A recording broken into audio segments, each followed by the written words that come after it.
Please announce yourself. We in it, bitch. We in it. Welcome back to another episode of Boss Moves with Business Acumen, aka Boss Moves.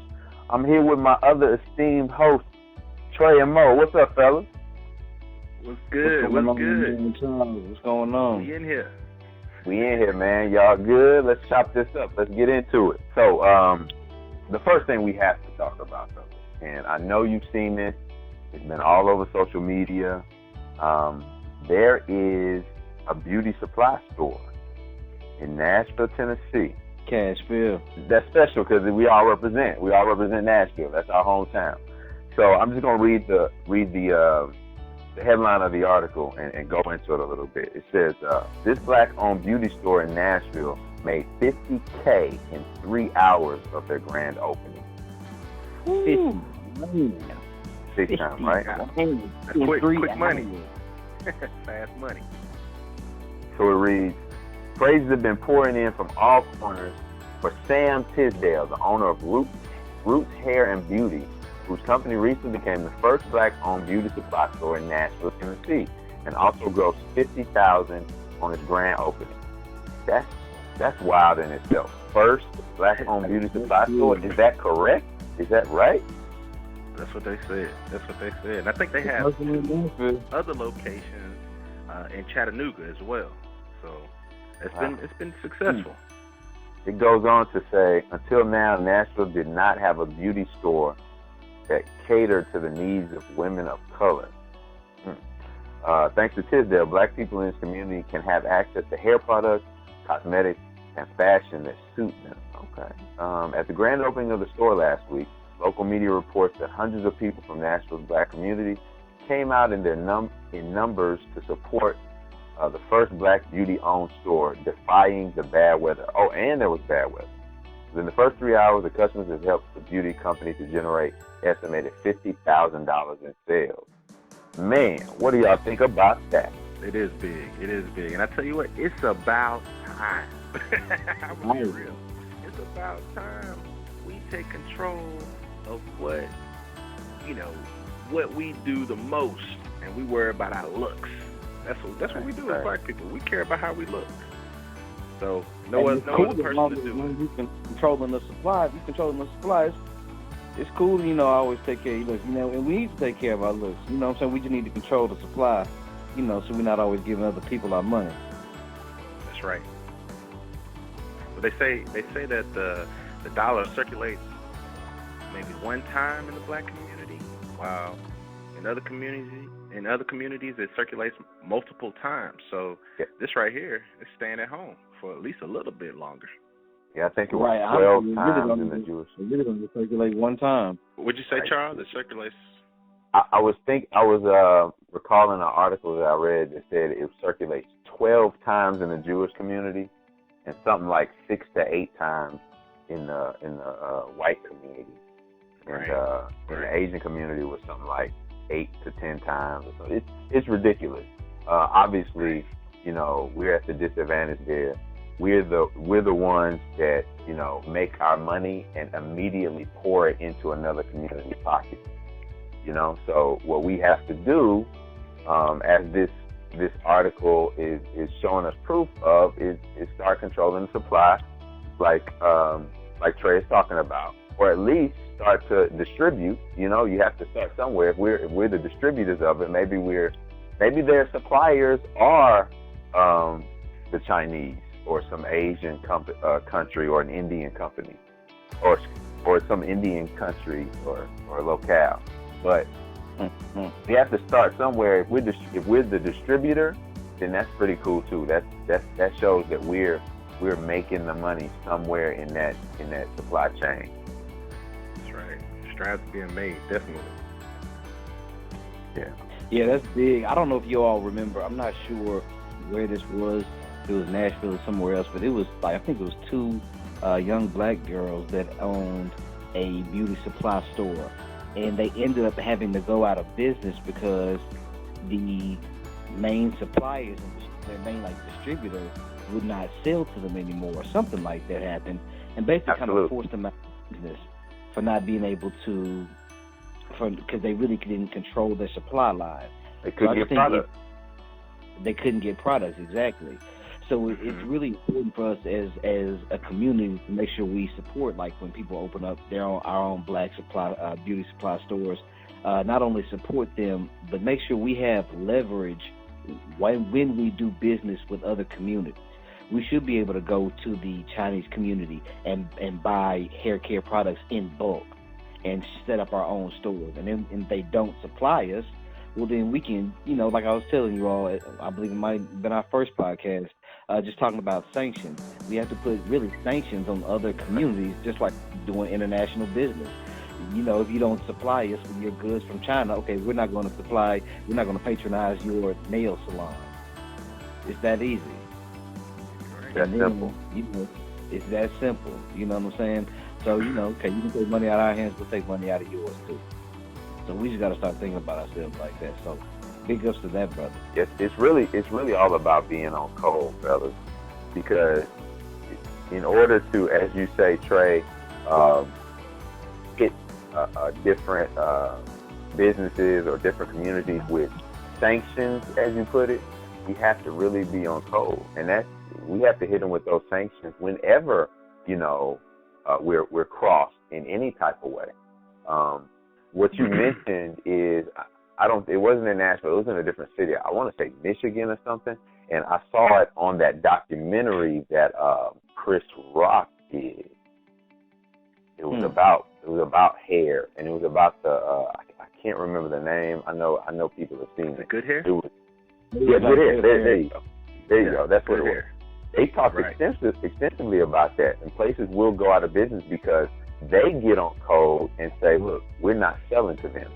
We'll have the money, we'll have the means, we'll have the business, the brick and mortar store, and they'll be like, yeah, we don't sell to you. They'll only sell to their own folks. They know what that means. That's us taking our power back. So we have to get on code and say, okay, like you said, if they're not going to sell to us, we're not going to patronize those beauty stores, those nail salons, those restaurants, any of that. And the same goes for when we get disrespected in those establishments. Because I think there's over the last 6 or 8 or 10 months, really, since they got here in the 50s and 60s, we've been being disrespected in those establishments. And there need to be sanctions for that. And, we were just talking about, off recording about one of the incidents. We don't have to go into it where there were sanctions and a couple of nail salons were shut down for abusing and disrespecting a couple of black women. But it has to go all the way around the circle. If they're not going to sell to us, then we have to make them, there have to be consequences. We have to make them pay for that. And so big up to this brother. Exactly. What will kind of assist in the process of putting sanctions on these companies, what's most important is we build and create for ourselves so there's an alternative, which should really be a primary a place to go for people of color, black people, whatever you want to say you are. You know what I'm saying? So once we start creating our own, we'll have a place to go to every time where we know we won't get disrespected. Right. And it has to be that way. Like, yeah, I mean, it's like going home.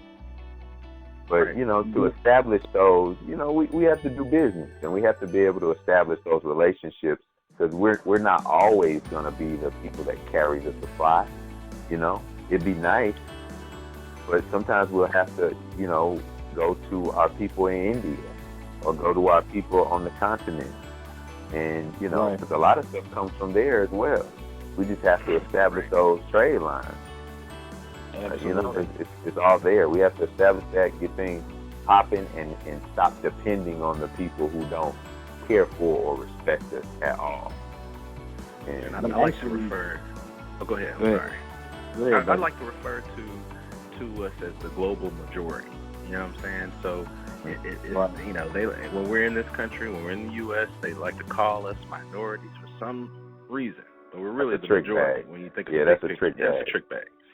So if the global majority comes together, we can control any and every sector of business, any any and every sector of pretty much the world. We just have to create the same mindset, like y'all said, get on code, and we, it's there for the taking. It's there for the taking. And really, not to gear too far off track, but I think, it's easier said than done. We're telling, black people and to, people in our community to start businesses and really get out there and patronize other black businesses. But I think a lot of times we really don't even know where to start. A business is such a huge endeavor that sometimes, it can just overwhelm you. So I think a lot of times we need to kind of sit back and maybe kind of explain, how to even start a business, how to get funding for your business and how to really get your gears rolling.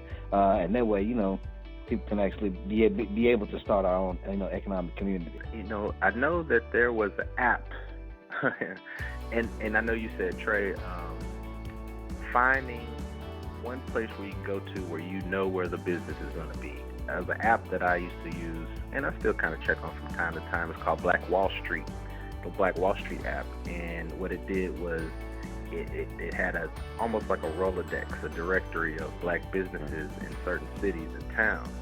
And like you said, we just have to create those businesses. And from our research, what we found is, a simple 6-step plan to kind of go through to start your own business. That's right. So CMBA Investing, this is Boss Move to Business Acumen. We have compiled a list of 6 steps to getting started with your business. Step 1, get your credit together. If it's not together, you got to repair it. You have to at least see where you stand. Check your credit score, check for negative items, check for anything that doesn't look right. But starting a business is going to rely first and foremost on your personal credit, because that's all they got to go on, right? That's right. That's right. I think credit scores range from 300 to 850. And damn, if you earn 700, 300 is the lowest. But people start there, but they don't always finish there. A good credit score would be about 700, I believe, and that's for good. Maybe 690, 700. But I think those are good numbers to kind of at least start your business with on a good footing. Yeah, I definitely think so. And I think a great way to even get that going is like a secured credit card. So basically, even if you can't apply for a credit card to, build your credit up, you can just put down $300, $500, and basically they use that as your credit line. So, it's almost pretty much guaranteed because, there's really no risk to them. And it attaches to your credit score. So as long as you're making your payments on time, make payments that are larger than your minimum payments, and to be honest, you can even pay it off every month. But just make sure your credit balance is really below 30% on that credit card, and your credit will start to build. That's right. I think there are three major agencies that look at business credit in order to kind of do the math, to kind of run the numbers, to establish what your number is as your credit score. Equifax, Experian, we've heard of those, and there's Dun and Bradstreet, which is the third reporting agency for business credit. Step 2, we would say to save money, save some funds, $5K, $10K, $20K, a good round number. It's going to really depend on what you're trying to do. Because obviously, if you're trying to, start a lemonade stand, it ain't gonna cost you as much as if you're trying to get a taco truck popping or something. So you have to know what you're doing or what you're aspiring to, and get some money saved, because these things are gonna cost. Certifications, licenses, and like we said, depending on what you're doing, you're gonna have to spend money on different things. So definitely save some money. That's right. And I was just gonna say, that is definitely a good point to save money. And actually, you really need to itemize your costs while you're building your credit. Go ahead and think of what all the items that you really need for your business. Itemize everything, break it down, and then you have at least a goal for what you can save for. Because a lot of businesses fail because they don't estimate how much money they'll really need to survive. Right. So, make sure you get exactly what you need, friends, family, get that initial money off the ground. Go ahead, Mo. That's right. I mean, I think you mentioned itemizing. A good way to itemize would be to use an Excel spreadsheet, just so you can at least have it in front of you, see the numbers, know what you need to do as a business in order to have profit and not have any losses. So saving funds it also creates a cushion, a cushion to fall back on, because not every month you're going to have a profit, and not every month you're going to have the same amount of profit. So as a business, you just kind of want to plan for emergency cases, and that's what saving funds will allow you to do. That leads us right into number 3, which is creating a business plan. That's going to help with some of those itemized costs that are going to come up. But the business plan, it can be pretty detailed, but it's not something you have to do alone. There's entities that help you put together business plans. There are several resources that have templates for business plans, but it's something that's really gonna not just on the theoretical aspect of it, but it gets into detail of what you're doing, how you're gonna do it, what you need, and for future investors or somebody that's looking to support you, it's going to give them an idea of how much value your business can actually have, or whether it can work. What I see a business plan, a traditional plan, is somewhat of a summary of how your business will run. So it kind of gives the readers per se, or the loaner, a bank, or whoever, family, friends, whoever is investing in your company, an idea of what the company is about, how it will run, how it plans to be successful, gives descriptions of kind of, in detail, semi-detail of, like I mentioned, what it'll do, the processes it'll take to do the step-by-step plans, some market analysis, so you got to know who your competitors are, right? You got to know who's in the market, who's in the city, who's in the neighborhood. If this is a need here, maybe this is a good place to start. Getting service products, beauty products. We talked about a supplier. You have to make those connections early. So when it's time to open up, when it's time to have the business start, you're already ready to hit the ground running. You also, marketing, sales, that kind of thing, and just kind of have projections, so whoever's investing in your company knows what to expect, because that's all you're doing. You're trying to give the reader, the investor, an idea of your company and what to expect of your company. Yeah, and that's where, I was talking about, I have some type of like proof of concept. So if you can sit there and just say, we targeted this demographic, we, sold here, made this much money in this amount of time, basically be able to tell whoever is investing in you, whether it be the bank or private equity or whatever, just let them know kind of, your proof of concept, and that this is a legitimate business that you have. And you're saying proof of concept, meaning like, say, if this is a retail business, some action, like something that you've hit the ground running, you've kind of kicked this off and shown a little bit of the process, a little bit of the proof of what that concept is going to do. Right. So basically, it's more than just like, oh yeah, I got a concept in my head.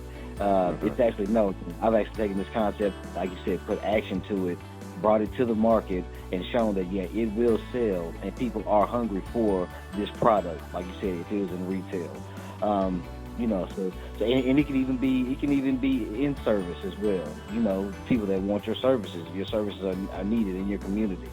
So just a concept to show that you're able to bring in sales, doing exactly what you're doing. That makes sense, Trey, because and a good rule of thumb is to have more than one stream within that concept. So this beauty supply store per se, they may have hair, they may have instruments to style your hair, they may have also shampoo, conditioner, that kind of thing. So they have more than one stream, which, the fact that they generalize it and make it a supply store kind of helps them with that coming, different streams. Mm-hmm. And I think that's a very good point that you're making, a very good concept, because even if you watch the show Shark Tank, when you're watching that show, somebody might come up with some kind of invention that they've started or something like that, and they try to sell it, and they'll always tell them you have pretty much a hobby. You just have like a little concept that you have, and it's doing well, but you don't have a company. You don't have a product lineup. You know what I'm saying? You really don't have a company, and it's really in its early stages, and I really can't even invest in it because it's just a hobby that you kind of make a little money off of. That's right. They'll tell them that quick, aren't they? I can't invest in that.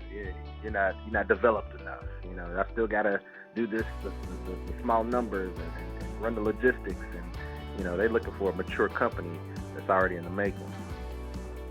That's cold. Tell them you got a hobby. Yeah. They'll do that quick. What was that, Mr. Wonderful? Yeah, he's the one. But hey, I think it's important to know as well. We're talking about a business plan. I know we're spending some time on a business plan because that's really important. But I think it's important to note that, we've talked about business plan being for, investors and people that want to, support you and invest in your business and see how it runs, how it works, and, as part of the proof of concept as well. But I think more importantly, the business plan is a tool of strategy.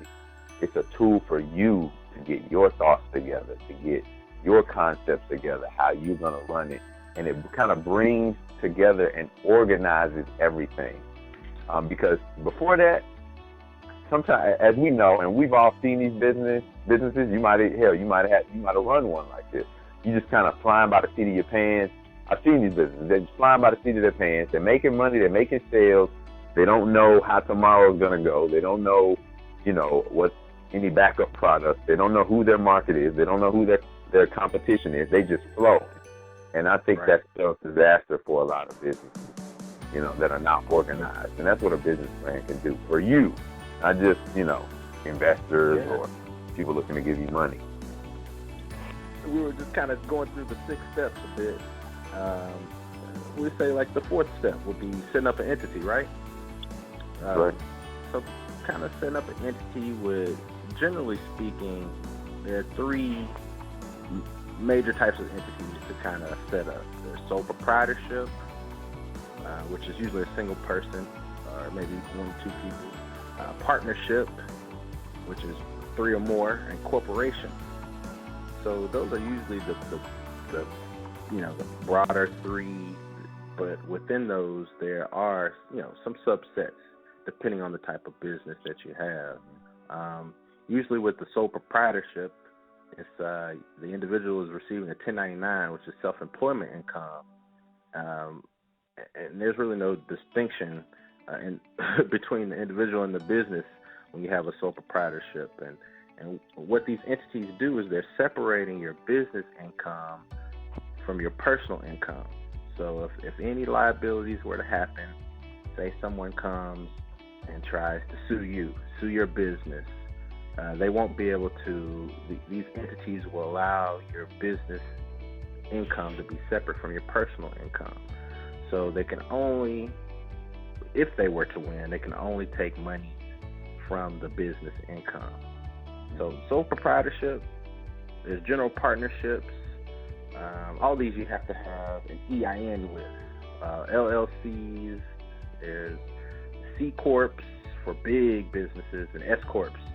And S Corp is just a pass-through entity, which allows you to not be subject to self-employment tax. I quickly kind of brazed over that EIN, but I think the entity part is really important. We'll go more into the EIN later, but you guys have any insight on the entity part and the importance of it? Yeah, I think for myself, sometimes it gets to be a sticking point for some businesses, and I've been involved in things in the past where it was it was a big deal on whether, you're going to do an LLC or let's just do an S Corp. And there are different advantages to each one, and I think, you do well to just research what works best for what you're trying to do. And there's some things to take into consideration because, you know, a certain type of business might be better as an LLC partnership, or, you know, and like you said, for large corporations, it's a C corp. So you just have to kind of know exactly what you're doing, and it's good because you just, in your last step, the business plan, you figured it all out. So that's right. By the time you get to this next step, by the time you get there, you're supposed to know, right? You're supposed to. That's right. And, the plan. And honestly, just for everybody listening, to be very honest, go ahead and consult a lawyer about everything in terms of your business setup, your taxes, consult a CPA, just to make sure that you're on the right track, because that is very important in terms of like how many taxes you're going to pay, how you can get sued. It's really what, and something that they call like piercing the veil, basically is when somebody's trying to get behind the veil to get to you to take all of your assets. So, you know, definitely want to be protected out there. So, you know, take care of your, get a lawyer to take care of all your legal issues. No veils being pierced out here. No veils being pierced. Nah, it has no veil pierced, cuz. Steel veil. Right. But it basically boils down to how you want to get paid. Like, how do you want to, you know, how you want your story of your business to read for reimbursement.